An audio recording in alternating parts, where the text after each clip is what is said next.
Hey everybody, Dino Maddalone of the Ask Dino Show, and welcome back. So glad you're here. Tonight we're going to do something different. We are going to do a different type of show. People used to look at tribute shows a certain way. It was like, okay, tribute show. But now, these tribute acts are so good. They're filling venues. Places are going crazy over them. And we're going to talk all about it. But first I want to acknowledge our buddy here, GREGG Wright. As you can tell, he's not here with us tonight. He is currently in Louisiana playing at Morgan Freeman's nightclub. And he's out making a living. He's got to do it once in a while. But later on in the show, he's going to do a very special story about Michael Jackson when he was playing with Michael back in the day. And you do not want to miss that. It's really funny. We're going to talk with these women tonight. It's 5 women, extremely talented. They're called Whole Lotta Rosies. They do a tribute act to AC/DC. The Ask Dino Show coming at you right now.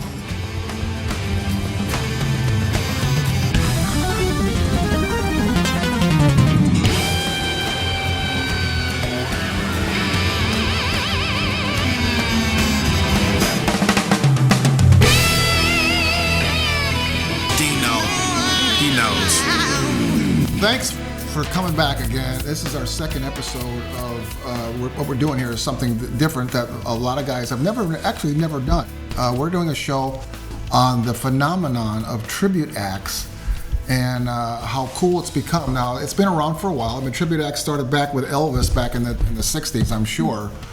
All of a sudden now it's respected, and these guys are filling venues, and we've got an act tonight. They're called Whole Lotta Rosies, and they do AC/DC, and I just went to see them at the Whiskey A Go-Go in Hollywood, and they are fantastic, and I think that they have a kind of an unfair advantage, and it's not what you think it is. It's not because they're ladies. They have an unfair advantage because every AC/DC song is a party within itself. There's not one AC/DC song that's not a party. And am I right? You're right. Am I right? You're right. You Big got, rock and roll party. It's every they got Highway to Hell, Back in Black, Thunderstruck, Shook Me All Night Long, Hell's Bells, and then of course Whole Lotta Rosie. And Trudy, would you introduce the rest of the band for us? Sure. Oh, actually, we're missing one. We're missing the singer tonight. Yeah, we're missing our singer, Stacy. Okay. But hi, Stacy. How you doing? Hi, Stacy. We miss you. Next time you come or you're fired. Exactly. Stacy Lip Santiago. Yes. And then the drummer on the end over there, Sherry Weinstein. Fantastic. Lead guitarist extraordinaire, Nancy Luca. And incredible bass player, Melanie Cisneros. Now, you guys, let me ask you something, because you guys you've been doing this for 20 years. Mm-hmm. More than 20 years Just now. 20 years. They don't even look like they're old enough to be doing it for 20 years. But you've seen a lot of changes. You've seen a lot of stuff over the years, right? A lot of difference. But nowadays, it's as one of the reasons for doing this show is because what I'm seeing is that they're filling venues. Tell me what you feel the change we're getting all these people and the respect and the reverence that you guys are getting. Well, I do think that people love to hear music that they feel nostalgic and passionate about. And, you know, I mean, for AC/DC, I mean, ever since we first started, there's always been an interest and the crowds and the people that love it. But I definitely think that people are hearing music that takes them back to a time or a place, or a friendship or a romance. And, so it's nostalgia and it's good old rock and roll, and so people want to go out and have a good time. When you were figuring out what to do, what was your reason to pick AC/DC? Because AC/DC was my all-time favorite band, and nobody was doing an all-female AC/DC. There was no female tributes, so no one was doing that. So it was a gimmick. I wanted to do a gimmick of women doing a tribute band to a male band, but AC/DC because it was my all-time favorite band. There's some tribute bands that really go for the visualness of the artist, whoever they're playing. You guys were more paying tribute to the music. Mm-hmm. You weren't running around being Angus Young and dripping sweat all over the place. Angus is probably the most animated guy on the show. I mean, on AC/DC. But I'm gonna ask you: did you constantly say, you know what? I'm playing the music here, and I don't need to do the antics, so to speak. Well, it's not that I would not do those antics. If I could do them, with the I mean, I do the Johnny B. Good hop the Chuck Right. Berry hop as much Right. as I can, and we are bouncing and all that. But that Angus thing with that leg, I'm like, yeah. oh, Yeah. I mean, you even can do him, that all night it's long. like every time I see him, I think he's gonna drop dead on stage. The guy- Exactly. it's so insane what he does. And the thing is we don't dress exactly like them because they're guys. Right. We dress like girls. Right. We wear skirts. We wear fishnets. And, Right. We wanted to embrace that part of it because that is part of it. Like, we get to do something completely different, play up the sexiness of the rock and roll, you know? Right, So right. we get to do that. So it was a Yeah. choice. And Right. I feel like there's something to be said about kind of looking sexy and then going out on stage and just kicking butt. Right. Playing raunchy rock and Yeah. roll, you know? Instead of looking super raunchy, Yeah. like yeah. in a Right. like trying to look like dudes and Yeah. going up and playing AC/DC, we just try to be us. Well, for us, it gives us a level of flexibility too. I mean, because we are presenting ourselves as a whole lot of Rosies and we're trying to pretend to be AC/DC. Right. We can go on and do other things if we want to record originals. Do you guys have aspirations to do originals as Whole Lot of Rosies and do original songs too? Well, to be honest, we do have an opportunity to do originals if we want to. Okay. Because we have a record label, and Oh, that really? door is open. Yeah. Oh, that's fantastic. Yeah, and we're actually just entering into a distribution contract as well with our record label is Rock Solid Entertainment. Okay. Rock Solid Talent Entertainment. Okay. And we're entering into a distribution deal with our record label and with AMG and Sony. We interrupt to bring you the Ask Dino show, Untold Tales from the Vault. I'm walking down the hallway at the hotel, and Michael Jackson himself walks up to me and he goes, "Hey man, I wanted to ask you a question." And I thought he was gonna go like, "Hey man, how do you do that chord on guitar? I'm learning guitar, So I'm like, "Yeah, Mike, what is it?" He said, "I was just wondering something." And I'm, "Yeah," and I'm wide open. I'm wide Michael open. Jackson. Michael Jackson's telling you this. Yeah. Talking to you. And he goes, "I was just wondering why you always try to get to the end of the song before everybody else."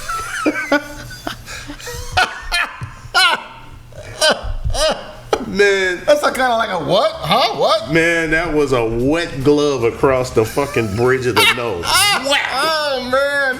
He says, "As great a guitar player as you are, imagine how great you would really be if you learned how to play strictly in time." Yeah. So he gives me this Yamaha drum machine, and I'm walking back to my room, and I'm kind of cursing to myself. Yeah. Russian. Yeah. Man, I sat down with that drum machine. That fucking drum machine whipped my ass for 3 days. This has straight. been Untold Tales from the Vault. Sometimes when shows talk about their sponsors, it's kind of like the lame part of the show, and you're kind of like, oh man. At the Ask Dino show, it's the coolest part of the show because we've got two very cool sponsors. We have a drum company called Spawn Drums. Spawn Drums and Simtech Cymbals. Now, as a drummer for a long time, I've been using them for the last 20 years. They look fantastic. They sound fantastic. I've used them in the studio. I've used them live. I've used them in Las Vegas showrooms. Fantastic. Brian Spawn, who owns the company, he makes them by hand and he paints them right here in the United States. SpawnDrums.com. And then we have the Current Lace and Leather. They make leather products for the body and for the home. And I'm telling you, I've been to some of their functions and I've seen people buying these things like crazy. Now you can reach them on their Instagram handle at currentlace_leather. That's at currentlace_leather. Hey everybody, this is Dino Maddalone sitting here with a whole lot of Rosies. Go check out their videos because they will blow your mind on YouTube or anywhere, Facebook, Instagram, whatever. Go check out their YouTubes. They kick ass, and then absolutely go see them live.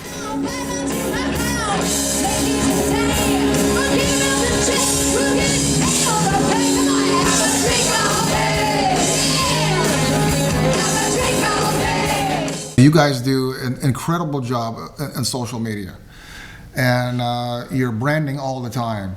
Sherry can take that one. She's like social media guru, but we all pump material out constantly. But So when I joined the band in 2019, I was like, what's going on with your Facebook and Instagram?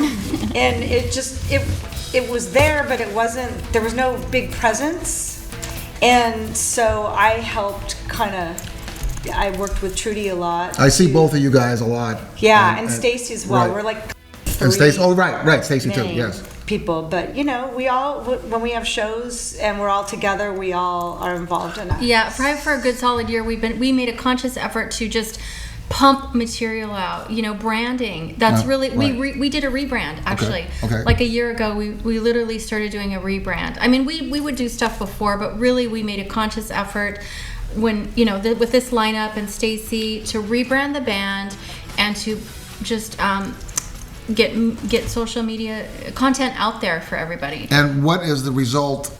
Do you feel that's paying dividends? It has to be. Oh, Yeah. 100%. Oh, I mean, we just went on. Because people like us, not only because of our music, but the personalities. If we're out of town, we walk around and we'll go live and we talk to people, we shoot videos, we make little video reels, and That's fantastic. We do bathroom selfies everywhere we go. We do, I see them. I've seen them. We're silly. We do jokes. We're super engaging with people at the shows, and it really does take all of us. And we're all generating content everywhere we go. What have we been doing since we've been here? Pictures. We went live on Pictures our and videos, Facebook yeah. page. We're like quietly when you were interviewing the other band. Yeah. We're like, we're gonna go live. We have to be quiet. We try and maximize every opportunity, honestly. You guys want to talk about the Back in Black thing that we're going to do? Yes, talk wants to about talk it. about that? Talk about it. Next year will be the 50th anniversary of the release of Back in Black by AC/DC. Wow, 50 years. In anticipation of that, we have learned, or we're in the process of learning three more songs, and we will have the whole record in our set list, and we will be able to play the whole album at our shows next year. Yeah, so we're gonna book a show that is like one special night of Back in Black, a tribute to the 50th anniversary. Top to bottom. Yep, top to bottom. Tell me some of the things that you guys have done, because I've read some stuff that you guys have done stuff for the military, or played shows done something with the military. Tell us about that. Wait, let me Mel can tell. Yeah, go ahead, Mel. Talk about it. We haven't talked to you. Tell me about that. Well, my very first big show with Lotta Rosies was actually the Camp Hansen Friendship Festival in Okinawa, Japan. Really? For the troops. It was like a community event for the troops and for the people who live in Okinawa. And from there, we did a tour of Korea to play for the military bases. We did a show in Bonholder, Germany to play for the troops. Was that the deployment party? Yeah, it was a big... If you ever need a sub, let me know. This was before my time, so I'm hoping we get to go back. They did. It was before my time, but Lotta Rosies also played Bosnia, like Bosnia, Green Zone. Really? Kosovo. We did God. Japan, Germany, Korea. We've played in God, that's fantastic. Norway. We did a tour in Norway. Norway. Yeah. You guys have opened for main acts, right? You've opened for. Tell me about that. Tell me about opening up for a rock star act. Okay, let's see. So, the headline, I guess, would be we've opened for the Foo Fighters. Wow. And Alice Cooper and MSG. Wow. So how the Foo Fighters one came about was, so people wonder sometimes, why do you guys play like small little dive clubs, or why do you guys play, we play all different types of venues, small, huge venues, medium size, House of Blues, overseas, Canyon Club, the Whiskey. But then there's also, some smaller bars people might consider dive bars. And one gig that came out of, actually some of the overseas stuff came out of a really small dive bar in LA. Okay. But the Foo Fighters show came out of, we played the Cat Club in West Hollywood, California. And one of their managers were there, and they called me the next day and said, we want to see if you will play on a date for a national act, opening for them before they go out on tour. They always do like a local show in LA. Right. And they couldn't tell me who it was, and I asked them how did they know, and how did they know about us, and they said they saw us at a small club in Hollywood, the Cat Club. So you never know. You never know. You Like never know. those small clubs, lend themselves sometimes to some of the best opportunities. How has the money changed? How has it changed for you guys as far as getting paid for gigs? How has that changed? I just think it depends on the gig. There are gigs that pay very well, And then there are gigs that you play because you just want to play the venue, or you're playing with a band that you really want to play. You know, the money varies, and I would say if you're in it for the money, you're probably in the wrong thing, Right. to be honest. Unfortunately. We do it because we love it, right? We love it. We're passionate But things about are it. things are getting better, though. There is some gigs that are paying better than, let's say, 5 years ago or 10 years ago. Sure. Yeah. You know, yeah. Okay. Now let's just talk about advice. I know you guys have been doing this for a while, 20 years, some maybe 10 years, some less. And this is a mentoring show. What kind of advice do you have for doing something like this? I'm a person that comes from the mindset of be yourself. Don't be some like poser person. Have a good time and don't take yourself too seriously. Excellent. Well, the most important thing is to be a team player with your band so you guys can get along and so everyone can have fun in the band. So no one's like going, oh, the guitar player's going off again. Well, I'm kind of similar along the lines. I would say don't burn your bridges. Okay. So if the music scene is a very small music scene, and if you are somebody who causes trouble, who can't get along with people, you're never going to get called for gigs. My advice is love what you're doing, and if there's something that you want to do, don't let anything hold you back, and also try to find a spin that's unique. Think, you know, how can I take this and make it so that it stands out? Because there might be like 1,000 AC/DC bands, but when we started, there were 0 female AC/DC tribute bands. How can people get a hold of you? I mean, obviously your branding, but is there a website? Is there some way for people to contact you or connect with you? Yes, you can go to our website, www.wholelottarosies.com. All this is going to be super easy. Facebook @WholeLottaRosies. Instagram @WholeLottaRosies. So follow us on all the social media platforms. And it's ROSIES. Make sure to have that S at the end of it. Anyway, I can't thank you guys enough.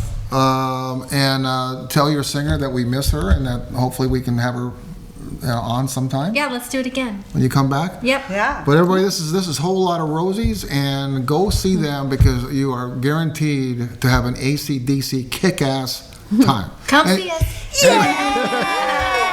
Anyway, this is Dino Maddalone, the Ask Dino Show, and thank you for watching.